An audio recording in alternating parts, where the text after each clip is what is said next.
ಯಾಕೋ ಇದನ್ನ ಎಲ್ಲಿ ಡಿಸೈಡ್ ಮಾಡಬೇಕು ಅಂತಕ್ಕಂಥದ್ದೇ ಗೊತ್ತಾಗ್ತಿಲ್ವಾ. ಕಾಂಗ್ರೆಸ್ನಲ್ಲಿ ಅಷ್ಟು ದೊಡ್ಡ ದೊಡ್ಡ ಲೀಡರ್ಗಳಿದ್ದಾರೆ, ಮಲ್ಲಿಕಾರ್ಜುನ್ ಖರ್ಗೆ ಅಂತ ಹಿರಿಯ ನಾಯಕರಿದ್ದಾರೆ.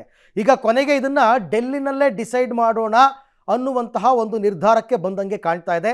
ಸಿಎಂ ಮತ್ತು DCM ನಡುವಣ ಸಂಘರ್ಷಕ್ಕೆ ಸಂಬಂಧಪಟ್ಟಂತೆ ಅಲ್ಲೇ ಆಗಬೇಕಿದು, ಅಲ್ಲೇ ಆಗಬೇಕು, ಅಲ್ಲೇ ತೀರ್ಮಾನ ತಗೋಬೇಕು ಹೈಕಮಾಂಡ್ ನಾಯಕರು.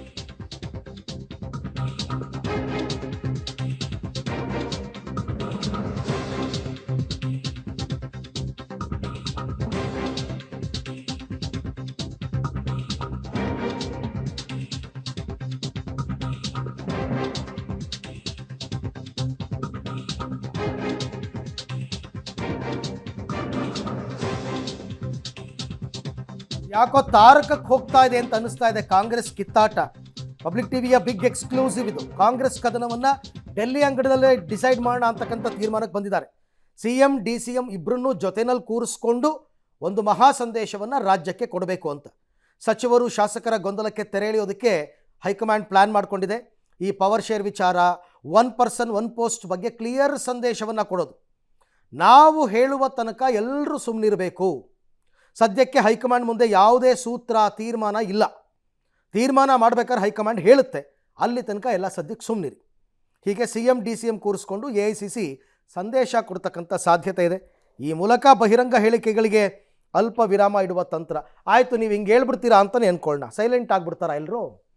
ಮೊನ್ನೆ CLP ಮೀಟಿಂಗಲ್ಲೂ ಹೇಳ್ಬಿಟ್ಟು ಹೋದರು ಸುರ್ಜೇವಾಲಾ ಅವರು, ಯಾರು ಮಾತಾಡಬಾರ್ದು ಅಂತ.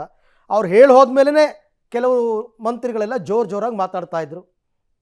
ಹಾಗಾಗಿ ಈಗ ಕಾಂಗ್ರೆಸ್ನಲ್ಲಿರೋ ನಾಯಕರು ನಾವು ಯಾವುದಕ್ಕೂ ಕೇರ್ ಮಾಡಲ್ಲ, ಯಾರಿಗೂ ಕೇರ್ ಮಾಡಲ್ಲ ಅನ್ನೋ ಸ್ಥಿತಿನಲ್ಲಿ ಇದ್ದಾರೆ. ಈ ಬಗ್ಗೆ ಮತ್ತಷ್ಟು ಮಾಹಿತಿ ನನ್ನ ಕೊಲೀಗ್ ರವೀಶ್ ಅವರಿಂದ ಪಡ್ಕೊಂಡ. ರವೀಶ್, ಆಯಿತು, ಈಗ CM DCM ಇಬ್ಬರನ್ನೂ ಒಟ್ಟಿಗೆ ಕೂರಿಸಿ ಒಂದು ಸಂದೇಶ ಕೊಡೋಣ ಅಂತ, ಬಟ್ ಅದು ಯಾವಾಗ ಅನ್ನೋ ಪ್ರಶ್ನೆ ಮೂಡ್ತಾ ಇದೆ.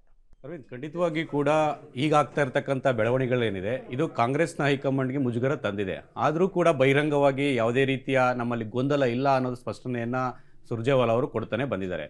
ಜೊತೆಗೆ ಈಗ ಬೆಳಗಾವಿ ಮಾತನಾಡಿದಂತಹ ಸಂದರ್ಭದಲ್ಲೂ ಕೂಡ KPCC ಅಧ್ಯಕ್ಷರ ಬದಲಾವಣೆ ವಿಚಾರವನ್ನು ಒಂದು ರೀತಿಯಲ್ಲಿ ತಳ್ಳಿ ಹಾಕಿರ್ತಕ್ಕಂಥದ್ದು ಅವರ ಹೇಳಿಕೆಯಲ್ಲಿ. ಅಂದರೆ ಅವರು ಬದಲಾವಣೆ ಆಗ್ತಾ ಇದ್ರೆ ಇಲ್ಲಿ ಯಾಕೆ ಬರ್ತಾ ಇದ್ರು ಅನ್ನೋ ಮಾತುಗಳನ್ನು ಕೂಡ ಸುರ್ಜೇವಾಲಾ ಅವರು ಹೇಳಿದ್ದಾರೆ.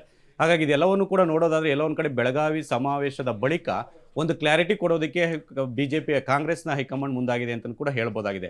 ಆ ಕಾರಣಕ್ಕೋಸ್ಕರವಾಗಿ ಆ ಒಂದು ಪವರ್ ಶೇರ್ ವಿಚಾರ ಮತ್ತು 1 ಪರ್ಸನ್ 1 ಪೋಸ್ಟ್ ವಿಚಾರವಾಗಿ ಏನು ಧ್ವನಿಯನ್ನು ಎತ್ತಾ ಇದ್ದಾರೆ ಅದಕ್ಕೆ ಕ್ಲಾರಿಟಿಯನ್ನು ಕೊಡುವಂಥ ಚಾನ್ಸಸ್ ಕೂಡ ಜಾಸ್ತಿ ಇರುತ್ತೆ. ಅಂದರೆ ಸದ್ಯಕ್ಕೆ ನಮ್ಮ ಮುಂದೆ ಆ ರೀತಿಯ ಆಯ್ಕೆಗಳಿಲ್ಲ. ಹಾಗಾಗಿ ಆ ರೀತಿ ತೀರ್ಮಾನ ಮಾಡಿದಂಥ ಸಂದರ್ಭದಲ್ಲಿ ಎಲ್ರಿಗೂ ಕೂಡ ತಿಳಿಸ್ತೇವೆ, ಯಾರೂ ಕೂಡ ಗೊಂದಲ ಮಾಡ್ಕೊಳ್ಳೋಕೆ ಹೋಗಬಾರ್ದು. ಹಾಗಾಗಿ ಈಗ ಹೈಕಮಾಂಡ್ ಏನು ಹೇಳ್ತಾ ಇದೆ ಅಂದರೆ CM ಸಿದ್ದರಾಮಯ್ಯ ಅವರಿದ್ದಾರೆ, ಅವ್ರು ಮುಂದುವರಿತಾರೆ ಈಗ ಸದ್ಯಕ್ಕೆ. ಜೊತೆಗೆ KPCC ಅಧ್ಯಕ್ಷರಾಗಿ DK ಶಿವಕುಮಾರ್ ಇದ್ದಾರೆ, ಅವರು ಮುಂದುವರಿತಾರೆ. ಈ ರೀತಿಯ ಸೂತ್ರವನ್ನು ಬಹಿರಂಗವಾಗಿ ಆ ಒಂದು ಮುಂದಿಡುವಂಥ ಚಾನ್ಸಸ್ ಕೂಡ ಜಾಸ್ತಿ ಇರುತ್ತೆ.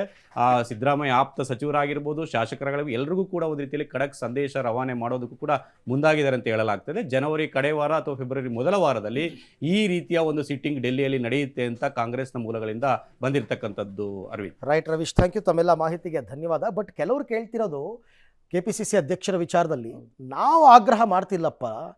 KC ವೇಣುಗೋಪಾಲ್ ಅವರು ಡೆಲ್ಲಿನಲ್ಲಿ ಅವತ್ತು ಕೂತ್ಕೊಂಡು ಸಿದ್ದರಾಮಯ್ಯನವರು ಮುಖ್ಯಮಂತ್ರಿ ಆಗ್ತಾರೆ, DK ಶಿವಕುಮಾರ್ ಅವರು ಉಪಮುಖ್ಯಮಂತ್ರಿ ಆಗ್ತಾರೆ, ಪ್ಲಸ್ KPCC ಅಧ್ಯಕ್ಷರಾಗ್ತಾರೆ ಟಿಲ್ ಪಾರ್ಲಿಮೆಂಟ್ ಎಲೆಕ್ಷನ್ ಅಂತ ವೇಣುಗೋಪಾಲ್ ಅವರೇ ಅವತ್ತು ಹೇಳಿದರು ಡೆಲ್ಲಿನಲ್ಲಿ. ಯಾವಾಗ ಸಿದ್ದರಾಮಯ್ಯನವರು CM ಅಂತ ಡಿಸೈಡ್ ಆಯ್ತಲ್ಲ ಆವಾಗ. ನೀವೇ ಹೇಳಿದಿರಿ ಪಾರ್ಲಿಮೆಂಟ್ ಎಲೆಕ್ಷನ್ ತನಕ ಅಂತ.